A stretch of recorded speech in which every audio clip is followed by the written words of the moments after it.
confirms that about 2 weeks ago, a call came from Central Division, located near Skid Row, that the body of a woman, possibly dead, was found inside a residence. 2 officers, both male, responded, confirmed that the woman was dead. One officer went to retrieve some paperwork from his car. The second officer stayed alone in the room with the dead woman. The LAPD confirms that that officer then turned off his body cam. And the allegation is, quote, he inappropriately touched the woman's body.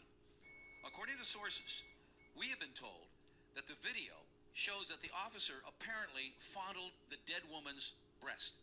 Sources confirm that even though the body cam had been shut off, they are designed to still record for 2 minutes after being shut off. At the end of his shift, the officer, as he's supposed to, turned in the video from his body cam for that night, where it was stored with literally thousands of hours of other body cam video. A few days ago, I am told the officer in charge here at Central Division, in charge of looking at the video from the body-worn cameras, just took one off the shelf at random, no particular reason, grabbed one, put it in his machine, and looked at it. This from the police union, quote, if this allegation is true, then the behavior exhibited by this officer is not only wrong, but extremely disturbing and does not align with the values we as police officers hold dear, and these values include respect and reverence for the deceased. This behavior has no place in law enforcement. Okay, so y'all just heard that audio right there. And shout out to Coco2005 for sending me this story. One thing. Well, first off, sorry for that pop-up that just came up on the screen and the phone ringing at the same time, so it kind of threw my train of thought off with all those little distractions. Hopefully it doesn't throw me off while I'm recording this video.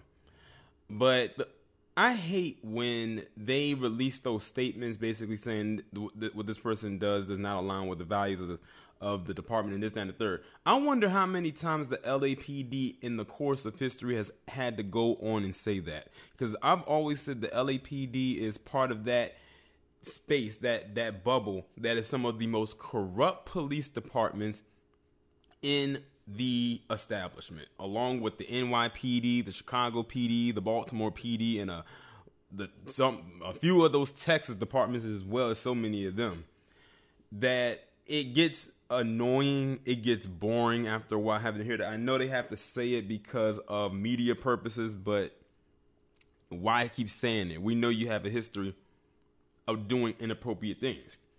This one right here definitely being one of them.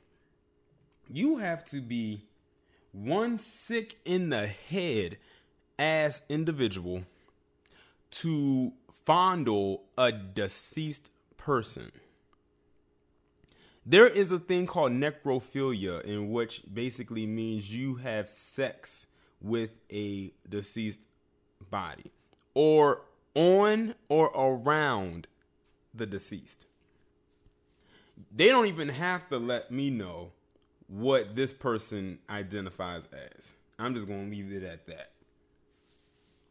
But the thing is, one thing I wish they did not put out there was when they say they turn off the body cams, that it continues to record for 2 minutes.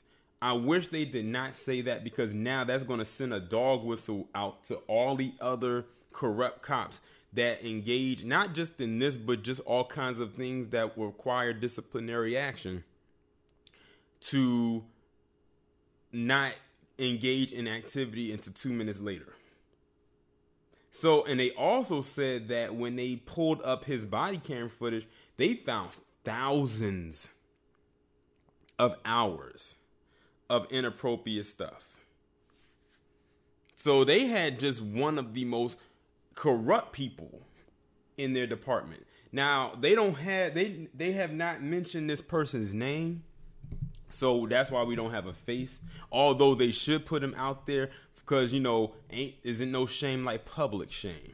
And this definitely is someone who is deserving of being shamed publicly. Because to do something like that, number one, to a person that alive is bad, but to do that to someone who is deceased is even worse. I'm talking about a crude disrespect and disregard of the dead. He might as well have just gone down to the damn cemetery and fucked over someone's grave. I hate to make it sound like that considering the circumstances, but it is what it is. Like, you have to be some pussy getting motherfucker, and I hate to say it like that, in order for you to fondle a dead woman. Like someone please make that make sense to me. Like, what pleasure could you get out of someone that is no longer breathing? Like, you have to be sick if you are turned on by a corpse. You have to be, like, when you really think about this, you have to be one sick in the head person for us guys, get hard over a dead body. You have to. There's really no way around it. Like, you really cannot try to repackage this up into something else. You just can't. That person they need to expose this person. I don't give a damn if it's embarrassing to them. It's disrespectful. They need to expose this person, whoever they are. They need to be publicly shamed. An apology just won't do it. It will not do. And the family needs to be made aware of who exactly did it so they can take a nice lawsuit out, because I know that's a few charges right there. That's disrespect to the dead. I know that's not the technical name of it, but it lines up. They need to take a lawsuit out against this person and sue them down to the lint in their pockets. Because like I said, they're protecting this person. We don't know who it is. We don't know their name. And we probably will never know.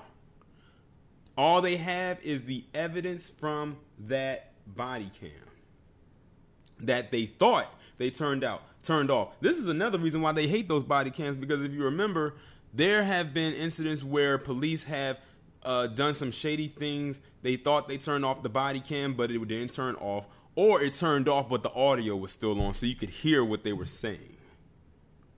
That's why they hate that body cam. And now that they know it takes 2 minutes, now maybe it'll make them think. Well, I was going to say maybe it'll make them think twice, but they'll wait. Like I said, they'll just wait 2, maybe 3 minutes and then do their dirty work. If they can even wait 2 minutes. But something tells me this guy has done this before. I wouldn't be surprised, because this, like I said, you just got to be one psycho, one big ass psycho, to mess with a deceased body in that way, in that manner, and think that's okay. Y'all let me know what y'all think about this down in the comments, and I'll talk to you in the next one.